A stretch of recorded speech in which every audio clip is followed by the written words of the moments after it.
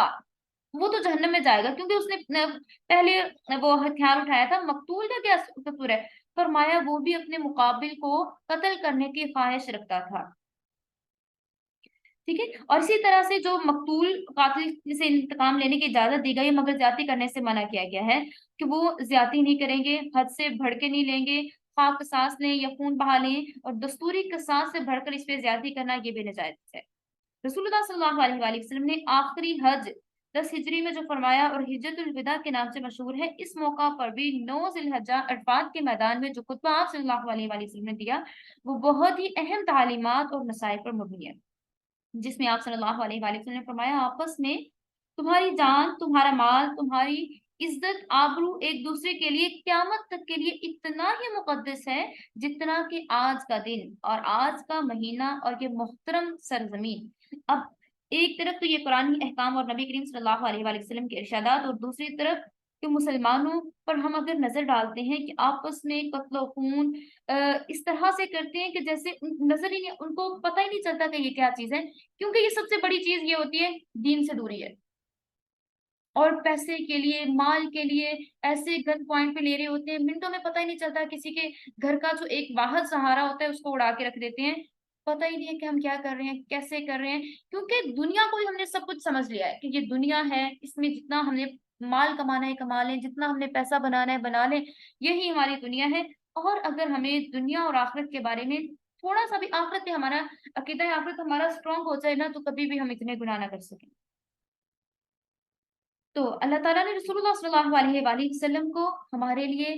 ہادی بنا کر بھیجا، اور یہ قرآنی تعلیمات ہمیں دے کر بھیجی، قرآن پاک دے کر بھیجا، یہ تعلیمات قرآنی اور ہدایات نبویہ اور شریعت اسلامی تو تمام عالم اور تمام انسانیت کے لیے رحمت بن کر آئی ہے، مگر جبھی تو آپ صلی اللہ علیہ وآلہ وسلم کے ذکر کو اللہ تعالیٰ نے قیامت تک کے لیے بلند فرما دیا ہے۔ اور کیا فرمایا سورہ انشراح میں، وَرَفَعْنَا لَكَ ذِكْرَكَ، ہم نے آپ کے ذکر کو بلند کر دیا ہے، قیامت تک کے لیے رسول اللہ صلی اللہ علیہ وآلہ وسلم کے ذکر کو بلند کر دیا ہے۔ اور رسول اللہ صلی اللہ علیہ وآلہ وسلم کی کیا تعلیمات ہیں، قرآن کی کیا تعلیمات ہیں کہ ایک دوسرے کو رسپیکٹ دی جائے، ایک دوسرے کے مال کی رسپیکٹ کی جائے، ایک دوسرے کی عزت کی رسپیکٹ کی جائے، ایک دوسرے کی جان کی رسپیکٹ کی جائے، اور جب ایک دوسرے کی رسپیکٹ کریں گے، جان مال کے سب کی رسپیکٹ کریں گے، تو زمین پہ کبھی بھی خون اور قتل برپا نہیں ہوگا۔ اور اسلام تو کیا کہتے ہیں، اسلام تو کہتے ہیں کہ آپ نے جانوروں کے ساتھ بھی شفقت کے ساتھ پیش آنا ہے، جانوروں کے ساتھ بھی نرمی کے ساتھ پیش آنا ہے۔ اور ہمارے لیے سب سے بڑی بات اور سب سے اہم بات یہ ہے کہ الحمدللہ ثم الحمدللہ، اسلام کو جتنا بھی نیگیٹو کر کے دکھایا جا رہا ہوتا ہے، تو بہت ساری آج کل تو سوشل میڈیا کا دور آ گیا ہے، اس کو بہت ساری پازیٹیو چیزیں بھی ہمارے سامنے آ رہی ہوتی ہے، جیسے رمضان المبارک میں ہم نے دیکھا کہ امام صاحب پڑھا رہے تھے تراویح، اور ایک بلی آئی ہے، وہ ان کے اوپر چڑھی، اب وہ بلی جو تھی ان کی کہہ لیں کہ انہوں نے اس کو تو رکھا نہیں ہوا تھا اپنے پاس، ان کی پیٹ نہیں تھی، ٹھیک ہے، تو وہ ان کے اوپر چڑھی، اب دیکھا انہوں نے کہ یہ مجھے کچھ نہیں کہہ رہی ہے، وہ پاس آئی ہے، فیس کے اوپر بھی جیسے بھی ٹچ کیا ہے، جیسے بھی کیا ہے۔ اب ایک یہ ویڈیو تھی، اب دوسری ویڈیو جو آج کل ابھی انہی ڈیز میں جو وائرل ہو رہی ہے، وہ یہ ہے blending, cat blending video, maybe آپ لوگوں نے کسی نے دیکھی ہو، لیکن میں آپ کو سجیسٹ نہیں کر رہی، خدا کے لیے اس کو نہ دیکھیے گا۔ اگر آپ چاہتے ہیں کہ آپ ڈپریشن میں نہ جائیں تو آپ وہ ویڈیو نہ دیکھیے گا، لیکن میں آپ لوگوں کو بتا رہی ہوں ڈفرینس مسلم اور نان مسلم میں کیا ڈفرینس ہوتا ہے۔ مسلم ہیں وہ رسپیکٹ کرتے ہیں، وہ جانوروں کی بھی رسپیکٹ کرتے ہیں، ایک دوسرے کے مال کی بھی رسپیکٹ کرتے ہیں۔ ہم لوگ جو ہیں خود ہی اپنا چہرہ دکھاتے ہیں، ساری دنیا میں قتل و غارت جو ہے وہ ساری اس دنیا میں ہو رہا ہوتا ہے، وہ نان مسلم بھی بہت زیادہ کرتے ہیں، اور بہت سارے ایسے لوگ جو کہ اسلام سے دور ہوتے ہیں، وہ زیادہ لوگ قتل و غارت کر رہے ہوتے ہیں، جو اسلام کے نزدیک ہوتے ہیں وہ لوگ ایسے کوئی کام نہیں کرتے، اور ہم لوگ خود ہی ان چیزوں کو بدنام کر رہے ہوتے ہیں۔ تو اب وہ جو ویڈیو ہے اس میں یہ تھا کہ اب وہ کچھ نان مسلم تھے، صرف ویوز کے چکر میں انہوں نے ایک جیتی جاگتی بلی کو بلینڈر میں ڈالا، ڈالنے کے بعد وہ اس کی پراپر باہر تک آوازیں بھی آ رہی تھی، اوپر سے انہوں نے جب اس کا ڈھکن بند کیا تو وہ ٹرانسپیرنٹ تھا، اس کے اندر سے وہ بلی صاف نظر آ رہی تھی، تو انہوں نے اس کی چیخنے کی آوازیں بھی آ رہی تھی، وہ میاؤں میاؤں جو اس کی یہ ساؤنڈز ہوتی ہیں وہ بول رہی تھی۔ 2 منٹ بعد انہوں نے اس کو جو بلینڈر تھا اس کا انہوں نے بٹن اس کو پش کیا ہے، اس کا نیچے والا سارا پارٹ وہ بلینڈ ہو گیا ہے، تو تب اس کی جو چیخنے اور کراہنے کی آوازیں وہ بھی بند ہو گئی، اور وہ ایسے ہنس رہے تھے، اونچی آواز میں ہنس رہے تھے، اور تب میں نے کہا کہ کیا دنیا میں ابھی بھی اتنے اذیت پسند لوگ پائے جاتے ہیں؟ تو تب اب میں نے دیکھا 2-3 دن میں اب وہ چیزیں سامنے آ رہی ہیں کہ انہوں نے یہ لگائی ہوئی تھی، دونوں پکچرز اکٹھی کر کے لگائی ہوئی تھی کہ یہ دیکھیں یہ ایک مسلمان کا چہرہ ہے کہ جو ڈیورنگ نماز اپنی عبادت کے دوران بھی کیا کرتا ہے کہ بلی کو بالکل نہیں چھیڑتا، وہ اس کے ساتھ کھیلتی ہے، اس کے فیس پہ ٹچ کر رہی ہے، وہ اس سے ڈرتا نہیں ہے، کیا کرتا ہے اس کو ہلکا سا پیار کرتا ہے، ٹھیک ہے، اور ایک یہ چہرہ دکھایا جا رہا ہے جو کہ وہ کہتے ہیں کہ مسلمان شدت پسند ہیں، مسلمان دہشت گرد ہیں، مسلمان یہ ہیں، مسلمان وہ ہیں، اور وہ اپنا چہرہ دیکھیں کہ کیسے انہوں نے ایک بے زبان جانور کے ساتھ کس طرح سے سلوک کیا۔ اور میں نے وہ ویڈیو پوری نہیں دیکھی، اور صرف یہ تھا کہ میں نے مجھے جب کہا گیا، ناریب حیدر نے مجھے میسج کیا کہ یہ اس طرح سے آپ اس کو دیکھیے، تو میں نے اسے کہا کہ آپ نیکسٹ کسی کو بھی نہ دکھائیے گا، کہ ہم مسلم ہیں، ہمارے لیے ہمارے اندر اتنا نہیں ہوتا کہ ہم ایسے کوئی بھی ویڈیوز دیکھ سکیں۔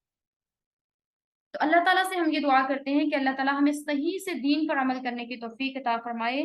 اور اللہ تعالیٰ ہم سب کا حامی و ناصر ہو۔ اور یا اللہ، دنیا تو جتنی اور جس کے لیے آپ نے مقدر فرما دی ہے اتنی ہی اس کو نصیب ہوگی۔ دنیا کی حرص لالچ سے ہم لوگوں کو بچا لیجیے گا، اور آخرت کا حریص بنا کر زندہ رکھیے گا۔ اور اے اللہ، ہمیں جو کچھ بھی آپ نے اپنی رحمت سے عطا فرمایا ہے اسے آخرت کے بنانے اور سنوارنے کے لیے ذریعہ رحمت بنا دیجیے۔ اور اے اللہ، آپ دنیا طلبی کا مرض اس امت مسلمہ میں بھی گھس آیا ہے، اور دنیا کی بڑائی ہمارے لیے قابل فخر محسوس ہونے لگی ہے۔ ہمارے اندر سے دنیا کا لالچ، دنیا کا طمع نکال دیجیے، اور اے اللہ ہم سب کی حفاظت فرمائیے، اور اے اللہ ہماری دنیا کو اچھا کر دیجیے، ہماری آخرت کو بہترین بنا دیجیے۔